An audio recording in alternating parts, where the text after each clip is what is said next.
किशोरी लाल जी के बेटे राघव की शादी की बात जगह जगह चल रही थी, लेकिन किशोरी लाल जी को कोई लड़की पसंद ही नहीं आती थी। और उसकी एक ही वजह थी, किशोरी लाल जी का लालची होना। उनको लड़के वालों से मोटा दहेज चाहिए था और इसी चक्कर में एक दिन वो एक बहुत पैसे वाले के घर अपने बेटे का रिश्ता लेकर पहुंचे। उस आदमी का नाम था ओम प्रकाश। देखिए किशोरी लाल जी, मेरी एक ही बेटी है और मेरी सारी संपत्ति जायदाद सब कुछ मेरी बेटी नैना का ही है। पापा, नाम से लगता है बहुत खूबसूरत होगी। कितना अच्छा नाम है ना, नैना। ओ, वैसे बात तो सही है आपकी। अब इतना पैसा है, ज़मीन जायदाद है, इकलौती बेटी, आप भी क्या करेंगे? सब कुछ उसे ही देंगे ना। बिल्कुल ठीक पहचाना आपने। बस बेटी की शादी और सारी जायदाद उसके नाम। पापा, बिना देखे हाँ कर दीजिए ना। इतना अच्छा रिश्ता फिर कहाँ मिलेगा? माला माल हो जाएंगे हम। मैं अपनी बेटी को बुलाता हूँ। अरे नहीं नहीं नहीं नहीं, आपकी बेटी का नाम नैना है, सुनकर ही लगता है बहुत सुंदर होगी। रहने दीजिए अंकल, मैं तो आपकी बेटी के नाम से ही इतना खुश हो गया हूँ कि उसे बिना देखे शादी करने को तैयार हूँ। अब तो मैं उसका चेहरा सीधे शादी के बाद ही देखूंगा। और इस तरह राघव नैना का चेहरा नहीं देखता और उससे शादी कर लेता है। शादी के बाद अपनी सुहाग रात पर जब राघव नैना का घूंघट उठाकर देखता है तो नैना की आंखें बंद थी। कितने खूबसूरत हो तुम नैना, जरा अपनी आंखें खोलकर मेरी तरफ देखो तो सही। नहीं, मुझे शर्म आती है। अरे, मैंने तुम्हें शादी से पहले भी नहीं देखा, और अब अगर तुम आंखें खोलकर मुझे देखोगी भी नहीं तो मुझे अच्छा कैसे लगेगा? इससे पहले कि नैना अपनी आंखें खोलकर राघव की तरफ देखती, अचानक से लाइट चली गई और राघव नैना को पूरी तरह से देख भी नहीं पाया। अगली सुबह नैना राघव के लिए नाश्ता बनाकर लेकर आई।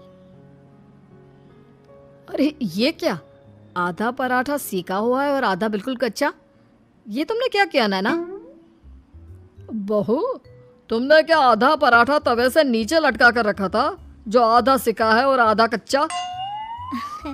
मुझे जितना दिखेगा उतना ही तो सीखूंगी ना पापा जी। जहाँ जहाँ मुझे नजर आ रहा था वहाँ मैंने सीख लिया, जहाँ जहाँ नहीं दिखा वहाँ कच्चा रह गया होगा। इसका क्या मतलब है? ये कैसा मजाक कर रही है तुम? अरे बहू, तुमने इतना लंबा घूंघट क्यों लगाया हुआ है? देखो, हमारे घर में बहुओं को बेटी की तरह रखा जाता है, और फिर तुम तो इतना सारा माल लेकर आई हो। देखो, ये घूंघट डाल कर रखने की कोई ज़रूरत नहीं है। हाँ नैना, पापा जी ठीक कह रहे हैं, तुम तो आराम से रहो, अपना ही घर समझो। नैना अचानक से अपना घूंघट उठा लेती है। अरे ये क्या पापा, नैना की तो एक आंख फूटी हुई है। नाम से नैना, लेकिन ये तो कानी बहू निकली। मेरे साथ धोखा हुआ है, धोखा। बिना दिखाए अपनी कानी लड़की मेरे संग ब्याह दी। मुझे कानी बीवी नहीं चाहिए। मुझे अभी ओम प्रकाश जी से बात करनी पड़ेगी। आखिर उन्होंने मेरे साथ ऐसा किया क्यों? अरे, आप लोगों ने ही तो पापा से कहा था कि आप लोग शादी से पहले मुझे देखना नहीं चाहते। अब मेरे पापा पर क्यों इल्जाम लगा रहे हैं? अरे लेकिन उन्हें बताना तो चाहिए था ना कि तुम कानी हो, एक आंख से तुम्हें दिखाई नहीं देता। किशोरी लाल और राघव नाराज होकर ओम प्रकाश को अपने घर बुलाते हैं। पापा जी, ये आपने क्या किया? शादी से पहले बताया क्यों नहीं कि नैना की आंखों में परेशानी है? अरे, आप ही ने तो लड़की देखने से मना कर दिया था। और लेकिन आप बता तो सकते थे। आपको तो हमारी बेटी की प्रॉपर्टी चाहिए थी, वो भी पूरी की पूरी। अब क्या हुआ अगर उसे आधा दिखाई देता है? प्रॉपर्टी तो आपको पूरी मिल गई ना। और ये क्या बात हुई? मेरी शादी प्रॉपर्टी से नहीं, आपकी बेटी से हुई है। अब ये तो पहले सोचना चाहिए था, तब तो मेरी प्रॉपर्टी देखकर तुम्हारी जुबान लपलपा रही थी। लेकिन मैं कानी लड़की को अपनी बीवी बनाकर नहीं रख सकता। पापा, कुछ करिए ना आप। हाँ, करता हूँ। देखिए ओम प्रकाश जी, आप हमारे साथ ऐसा नहीं कर सकते। और तुम देखो, अगर तुमने मेरी बेटी से शादी तोड़ी ना तो जो भी प्रॉपर्टी मैंने तुम्हें दी है वो तो पूरी की पूरी वापस ले ही लूँगा और आधी प्रॉपर्टी तुम्हारी भी लूँगा। अरे मेरी आधी प्रॉपर्टी भला क्यों लेंगे आप? इसलिए क्योंकि मेरी बेटी को आधा नज़र आता है और उसकी नज़र अभी तक तुम्हारी आधी जायदाद पर ही पड़ी है। अब तुम उसे घर से निकालोगे तो कुछ तो लेकर जाएगी ना। और अगर हम आपकी बेटी को अपने घर की बहू बना कर रखे तो? तो तुम्हारी पूरी प्रॉपर्टी तुम्हारी ही रहेगी और जो मैंने तुम्हें दिया है ना उसमें से बस मैं आधा लेकर जाऊंगा। अरे लेकिन अब आप अपनी दी हुई प्रॉपर्टी में से आधी वापस क्यों लेकर जाएंगे? अगर मैं आपकी बेटी को अपनी पत्नी बनाकर रखने को तैयार हूं तो? इसलिए ताकि भविष्य में अगर तुम मेरी बेटी को धोखा दो तो उसके पास कुछ तो रहे जो पति का हो। वैसे मेरे पास तो बहुत कुछ है लेकिन अपने पति की कोई निशानी तो उसके पास होनी चाहिए ना। अब अगर तुमने मेरी बेटी को कहानी कहा तो तुम्हें प्रॉपर्टी भी कहानी ही मिलेगी, पूरी नहीं। जमाए राजा।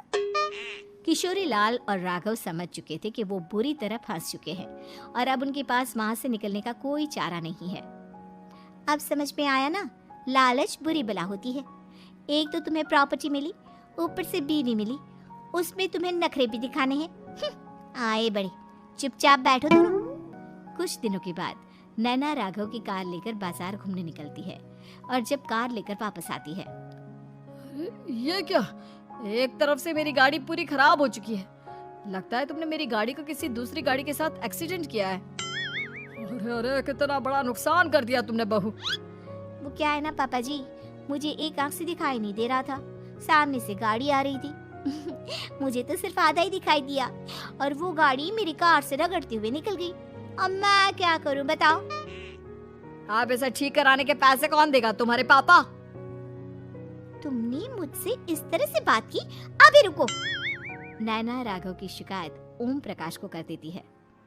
देखो राघव, अब जो मेरी आधी प्रॉपर्टी तुम्हारे पास थी ना उसमें से आधी और मैं लेकर जाऊंगा क्योंकि तुमने मेरी बेटी को डांटा। अरे नहीं नहीं पापा जी, गलती हो गई, माफ कर दो। गलती की तो कोई गुंजाइश ही नहीं।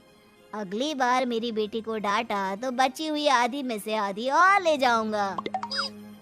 लालच के चक्कर में हम दोनों ने बहुत बड़ी गलती कर दी बेटा। एक तो तुम्हें कानी बहू मिली और ऊपर से जो माल मिला वो भी काना। इस तरह राघव की हर एक गलती पर ओम प्रकाश उसकी प्रॉपर्टी का आधा आधा हिस्सा लेकर अपना सारा माल वापस ले गया और राघव को कानी बीवी से काम चलाना पड़ा। भाई लालच वाकई में बुरी बला है।